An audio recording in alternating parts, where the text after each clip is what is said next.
कुंती, देखो कौन आया है।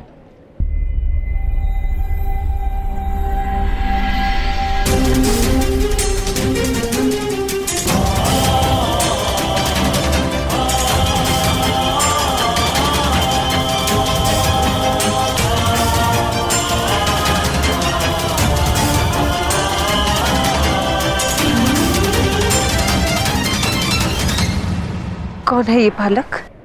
बालक नहीं, बहुत ही वीर धनुर्धारी है ये। कर्ण नाम है इसका। वन में कस्तूरी मृग पकड़ने आया है। मैंने इससे हमारे आश्रम में अतिथि बनने की विनती की तो मेरे साथ चला आया। और कर्ण, ये है मेरी पत्नी कुंती। प्रणिपात। आज मेरे हाथों एक रीछ की मृत्यु होने वाली थी, किंतु इन्होंने उस रीछ की रक्षा की। ये भी महान है। कहाँ रहते हो धनुधारी? उस पर्वत के पीछे एक गांव है, शंकुपत्र। मैं उधर रहता हूँ। यदि आपने नाम नहीं सुना तो इनके साथ सुन लीजिए। तुम इतनी दूर से अकेले आए हो? तुम्हारी माता ने आज्ञा दे दी तुम्हें? मैं माता के लिए ही कस्तूरी मृग लेने आया हूँ।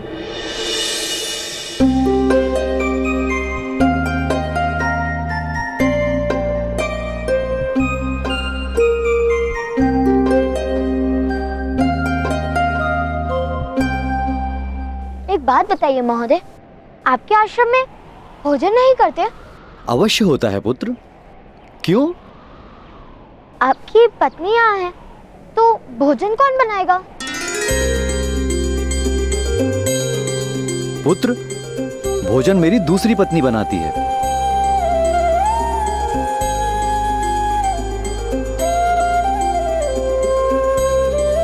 तुम्हें भूख लगी है कर्ण? नहीं, माता ने कहा है किसी के घर जाकर भूख लगी है कहना उचित नहीं। किंतु भोजन की बात इन्होंने की थी, मैंने नहीं। जब किसी के घर पे अतिथि बनकर जाओ तो भोजन मांगना उचित है। तुम हमारे साथ जल आहार करोगे। वहां पर जल है, जाकर अपने हाथ धो लो।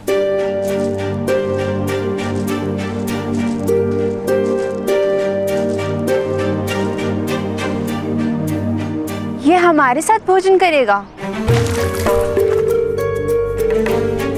इसकी जात क्या है आर्य? बालकों और सन्यासियों की कोई जात नहीं होती माधुरी।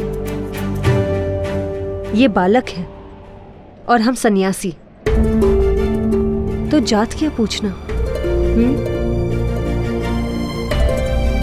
कुंती, आज कर्ण को अपने हाथों से भोजन खिला दो और माता बनने का सुख प्राप्त कर लो।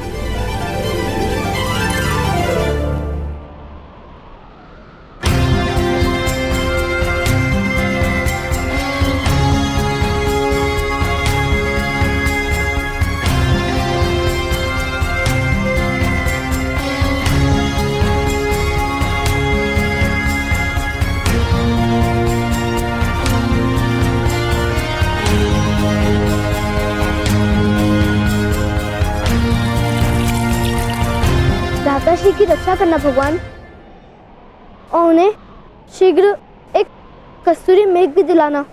जब तक भ्राताश्री सुखरूप लौटते नहीं तो तब तक यहाँ आपके सामने एक पैर पर खड़ा रहूंगा। सुन! अभी मैं जाता हूँ, किंतु जब पिताश्री कार्य के लिए निकल जाएंगे तब मैं वापस आकर यहाँ आपके सामने एक पैर पर खड़ा हो जाऊंगा। किंतु मैं उपस्थित नहीं, इस कारण आप भ्राताश्री का रक्षण मत बंद कर देना। छोड़! छोड़! कर्ण का क्या उसने कोई धनुष तो निर्मित नहीं किया? उत्तर दो छोड़! यदि वो किसी मूर्खतापूर्ण साहस करने निकला है तो बता दो। कर्ण के प्राण संकट में हो सकते शोन, उत्तर दो। भ्राता श्री कस्तूरी मृग लाने गए हैं उस पर्वत पर।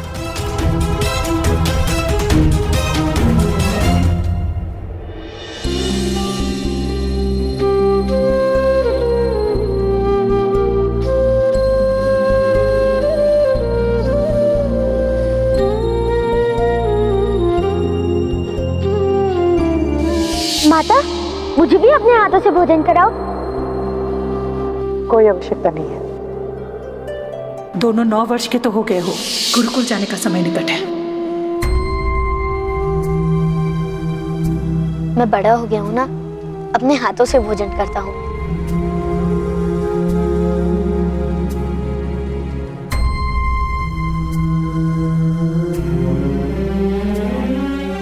किंतु हमारे घर में अतिथियों को अपने हाथ से भोजन कराना एक प्रथा है।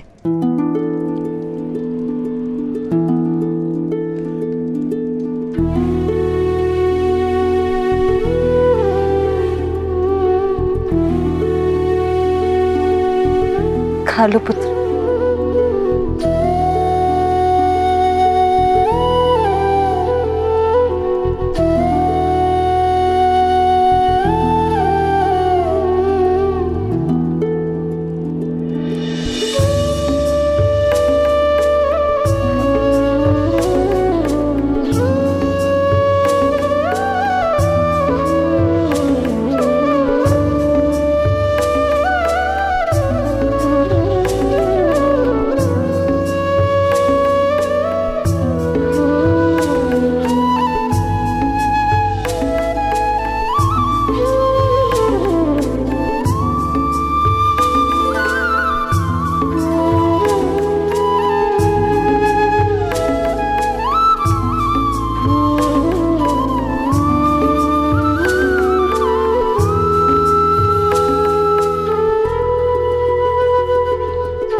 अरे कहाँ जा रहे हैं आप?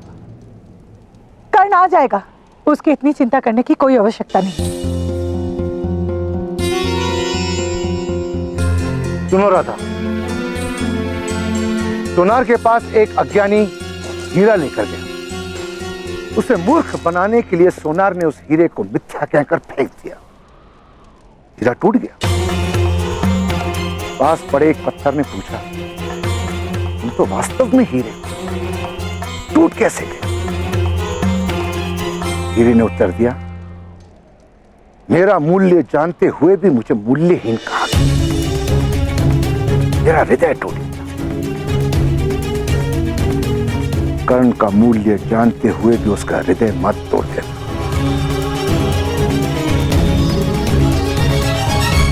अन्यथा समय तुम्हें क्षमा नहीं करेगा।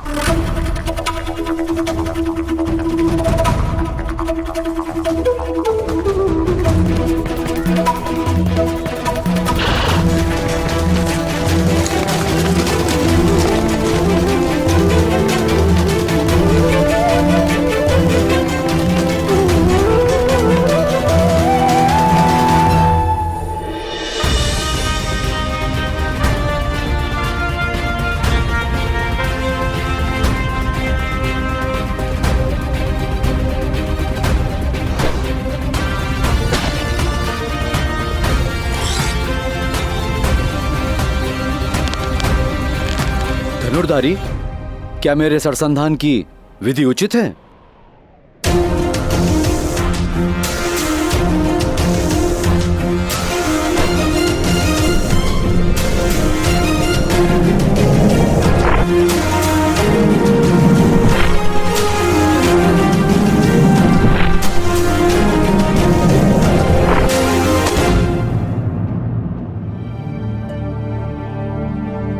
तुम चेष्टा करोगे?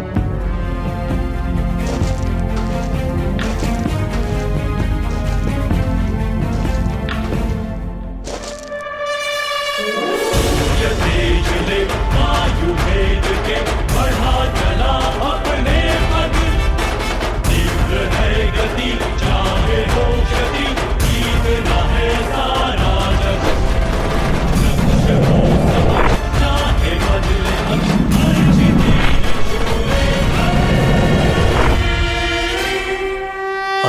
वत्स, तुम इस आयु में इतने अद्भुत धनुर्धारी कैसे बन गए?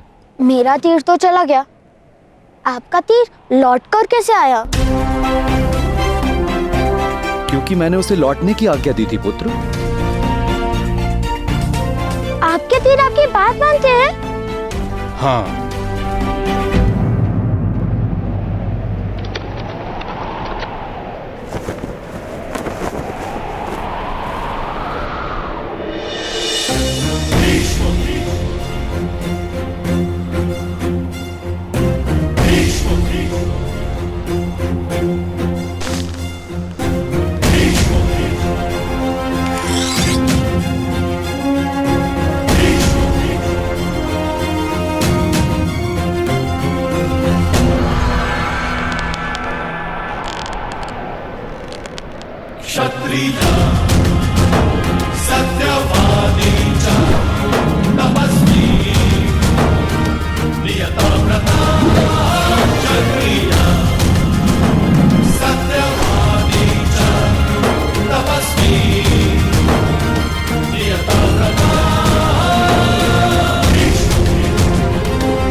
बाणों का तो कर्तव्य है बाणावली की आज्ञा का पालन करना।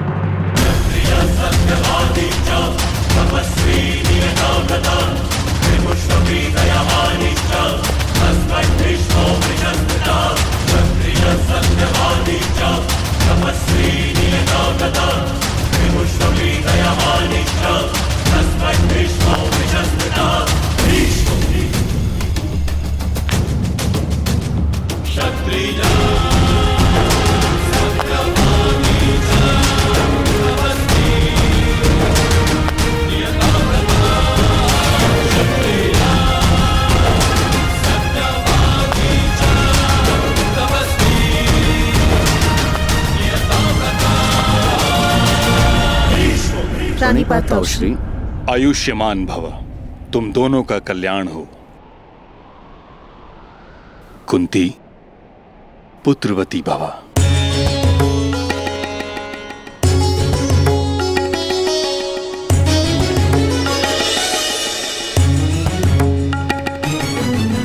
ये बालक कौन है पांडु?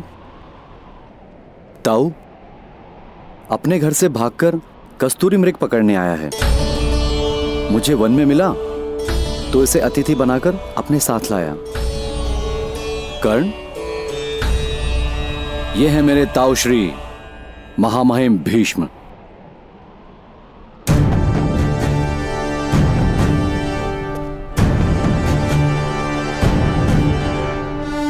प्रणिपात। और ताऊ बहुत ही वीर धनुर्धारी है ये।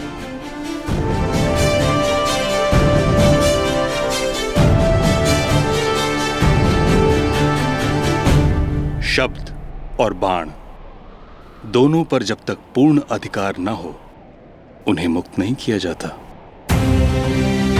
ये शिक्षा तुम्हारे पिता तुम्हें अवश्य देंगे। पिताश्री कहते हैं कि शब्द पर विचार का अंकुश होता है और अश्व पर लगाम का। बाणों के विषय में उन्होंने आज तक कुछ नहीं बताया। तुम्हारे पिता क्या कार्य करते हैं पुत्र? रथ चलाते हैं और रथ निर्मित भी करते हैं, किंतु मैं वो कार्य नहीं करूंगा। मैं तो धनुर्धारी बनूंगा।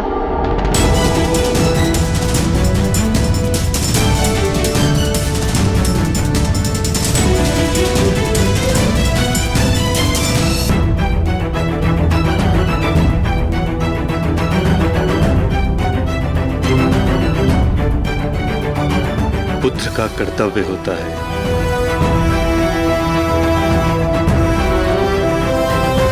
पिता के कर्मों का उत्तराधिकारी बने। कर्म में परिवर्तन कोई नहीं कर सकता। तुम सूत के पुत्र, तुम सूत के पुत्र हो, सूत के पुत्र हो, सूत के पुत्र हो, सूत के पुत्र हो। तुम्हें सूत ही बनना।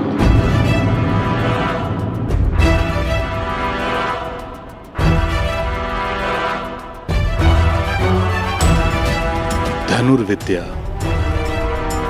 केवल क्षत्रियों के लिए होती है। किंतु यदि बालकों की कोई जात नहीं होती तो बड़े होकर उनको जात कैसे प्राप्त हो जाती है? जात क्या कोई फल है जो पौधों पे नहीं उगता किंतु वृक्ष पे उग जाता है?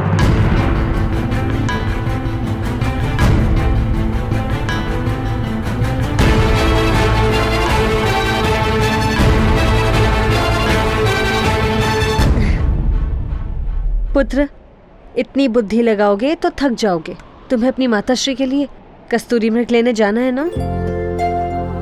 मैं चलती हूँ तुम्हारे साथ। आज्ञा दीजिए ताऊश्री। आओ।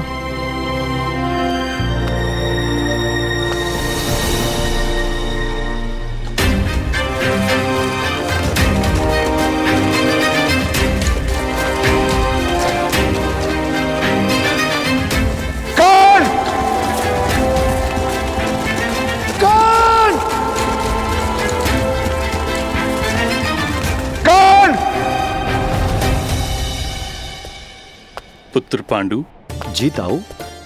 कुशल तो हो? पूर्ण संतोष है ताऊश्री। सत्ता और संपत्ति के त्याग में इतना सुख होता है, ये बात हस्तिनापुर के राजभवन में रहकर कभी न जान पाता।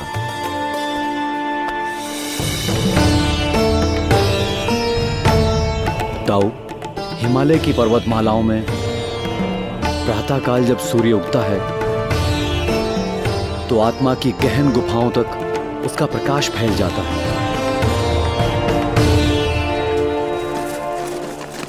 अभिरथ, वो वहां उनसे जाके पूछें। हाँ, चलो।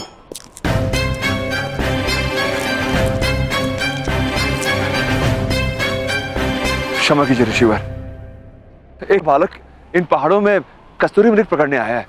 क्या आपने देखा उससे? कर्ण? वो हमारे ही आवास में है। क्या वो आपका पुत्र है? जी। घबराइए मत महोदय, कर्ण सुरक्षित है। वो और मेरी पत्नी कस्तूरी मृग लाने गए हैं। आपका बहुत ऋण है जो आपने उसका रक्षण किया। थोड़े समय विश्राम कर लो, मेरी पत्नी और कर्ण बस आने ही वाले होंगे। जी।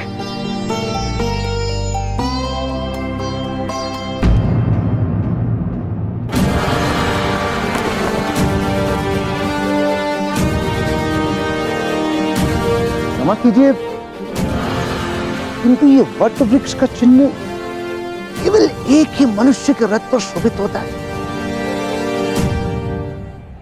क्या आप हस्तिनापुर के सेनापति महामहिम गंगा पुत्र भीष्म हैं?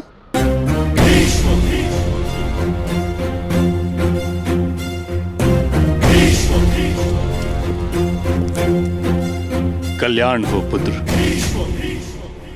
आपके शौर्य और न्याय की चर्चा पूरे आर्यवर्त में है महामुनि। आपके चरण स्पर्श करके मैं धन्य हो गया।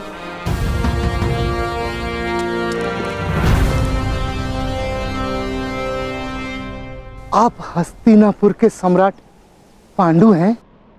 हस्तिनापुर का पूर्व सम्राट। आपका विवाह तो कुंती भोज की राजकुमारी कुंती के साथ हुआ है महाराज।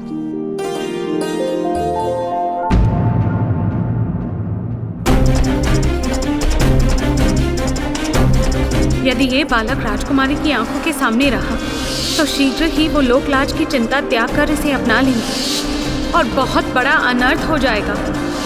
इसलिए इस बालक का राजकुमारी से दूर और गुप्त रहना अनिवार्य है।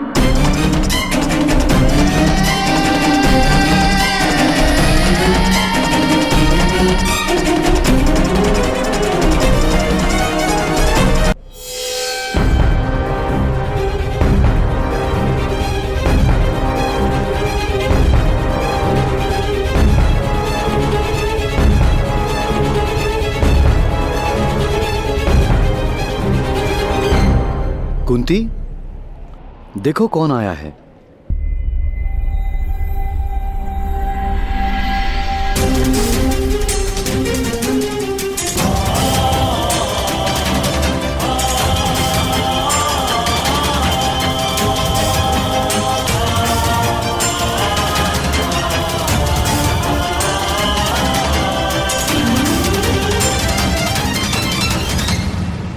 कौन है ये बालक?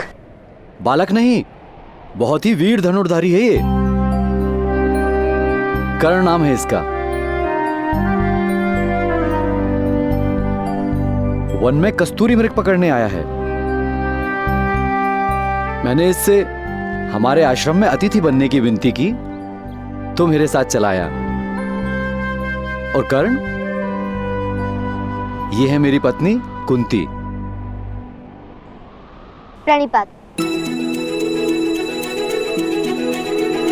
आज मेरे हाथों एक रीछ की मृत्यु होने वाली थी, किंतु इन्होंने उस रीछ की रक्षा की। ये भी महान है।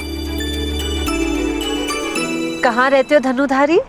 उस पर्वत के पीछे एक गांव है, शंकुपत्र। मैं उधर रहता हूँ। यदि आपने नाम नहीं सुना तो इनके साथ सुन लीजिए। तुम इतनी दूर से अकेले आए हो? तुम्हारी माता ने आज्ञा दे दी तुम्हें? मैं माता के लिए ही कस्तूरी मृग लेने आया हूँ।